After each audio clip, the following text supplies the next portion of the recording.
इसमें त्रिकोणीय मुकाबला है। एक निर्दलीय 26 वर्षीय विधायक ने चक्करगन्नी कर दिया। बीजेपी और कांग्रेस दोनों को ही ऊंट किस करवट बैठेगा ये तो मैं नहीं कह पाऊंगा, लेकिन मुकाबला तीनों के बीच काफी कड़ा है। प्रधानमंत्री सभा कर चुके हैं, कांग्रेस ने भी पूरी ताकत लगाई है और यह सीट काफी चर्चाओं में रही है। हम बात कर रहे हैं बाड़मेर की। सुदूर एकदम बॉर्डर एरिया जैसलमेर से लेकर बाड़मेर तक का, पाकिस्तान सीमा से लगा हुआ। और ये देखिए, पहले माना जाता था कि अगर कहीं किसी को पनिशमेंट देना है तो बाड़मेर जैसलमेर भेज दीजिए, लेकिन आपका उत्साह नेशनल चैनल्स में भी सुर्खियों में रहा है बाड़मेर। और बाड़मेर का रण कौन जीतेगा ये तो 4 जून को पता चलेगा। लेकिन फिलहाल ये जो उत्साह मैं महिलाओं का देख रहा हूं, मुझे लगता है कि आज के रण की विजेता तो यही तस्वीर रहेंगी।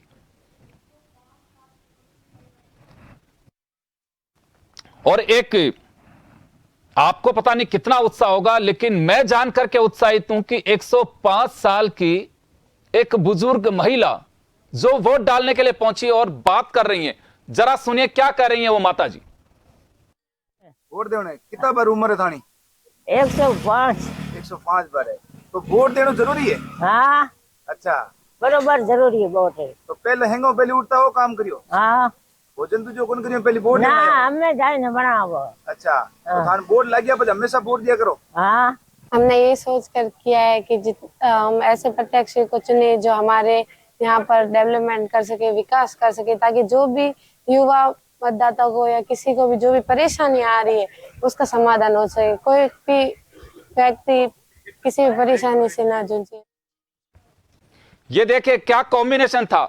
एक युवती जो पहली बार वोट डालने गई है, 105 साल की महिला जिसको आपने सुना, उसके उत्साह को देख करके हमें लगना चाहिए कि वाकई अगर आप में उत्साह है तो आप पीछे नहीं रह सकते। मैं फिर कहूंगा कि यह तस्वीर आज की विजेता तस्वीर कही जा सकती है। और चले हम रुक करना चाहेंगे, देवराज हमारे साथ में जुड़े हैं, हमारे संवाददाता बाड़मेर से इस वक्त।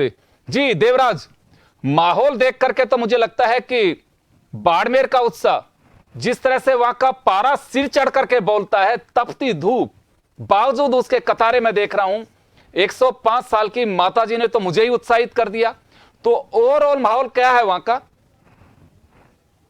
बताया कि पारा यहाँ पे सियासी पारा भी बहुत तेज है। और जैसा कि आप देख सकते हैं 105 वर्षीय महिला है जो, हालांकि इनके लिए सरकार ने जो व्यवस्था की गई थी घर पे आके वोट देने के लिए, और सरकार यहाँ पहुंची भी थी, लेकिन प्रशासन को साफ तौर पर इन्होंने कह दिया था मैं अपना जो मत है वहां खुद बूथ पे जाके दूंगी और लोगों का जो उत्साह है वो भी देखूंगी। और उसके बाद महिला खुद जाकर कई घरों में जाकर कह रही है अपने युवाओं को, अपने बच्चे परिवार के सभी को कह रही है कि ज्यादा से ज्यादा बूथ पे जाके वोट करें, जल्दी से जल्दी वोट करें और मतदान से एक बेहतरीन सरकार चुने, जिससे कि हमारे बुजुर्गों के साथ आपके युवाओं का रोजगार के प्रति जो सरकार आगे आए और बेहतरीन सरकार उसमें चुनने में अपनी सहभागिता निभाए। इसके साथ साथ योगेंद्र जी आप देख सकते हैं जो पहले फर्स्ट वोटर हैं उनमें भी काफी उत्साह देखा गया था। और बाड़मेर जो सीमावर्ती इलाका है यहाँ पे आप सोच सकते हैं जैसे ही सुबह 7 बजे के बाद से भीषण गर्मी शुरू हो चुकी है और अभी शुरुआती अभी टाइम 9 बजे के बाद भी पारा यहाँ पे करीबन 36 डिग्री पारा पहुंच चुका है।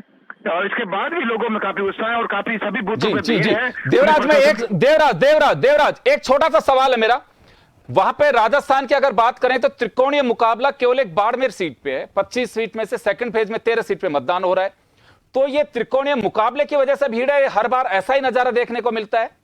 बिल्कुल साफ तौर पर बताना चाहूंगा, जो आपने बात कही है ये मुकाबला जैसे ही त्रिकोणिया रविंद्र सिंह भाटी जो 26 साल का युवा है, आप बताना चाहूंगा जितने युवा वोटर्स आ रहे हैं वो कहीं ना कहीं उनसे बात की जा रही है, वो कह रहे हैं कि हम इस बार युवाओं को मौका देना है। जैसे ही इस युवा रविंद्र सिंह भाटी ने ताल ठोकी उसके बाद ये माहौल बदला। और ऐसा चुनाव मैंने पिछले करीबन 15 साल से कवरेज कर रहा हूँ, लेकिन पहली बार इतना उत्साह युवाओं में और खासकर बुजुर्ग भी इस बार आ रहे हैं। तो ये अपने आप में त्रिकोणीय है और निस्संदेह रविंद्र सिंह भाटी के यहाँ से चुनाव लड़ने के बाद ये पूरा जो सियासी। चलिए बहुत बहुत शुक्रिया देवराज हमारे साथ में जुड़ने के लिए। तो हमारे सहयोगी देवराज हमारे साथ में बाड़मेर से जुड़ रहे थे। तपती दोपहरी की धूप जो वहां पर होती है, लेकिन उससे ठीक पहले उनका कहना है कि अभी भी पारा ठीक स्थिति में पहुंच चुका है, बावजूद उसके कतारें लगी हुई हैं और इस कतारों को देख करके उत्साह बढ़ना लाजमी है।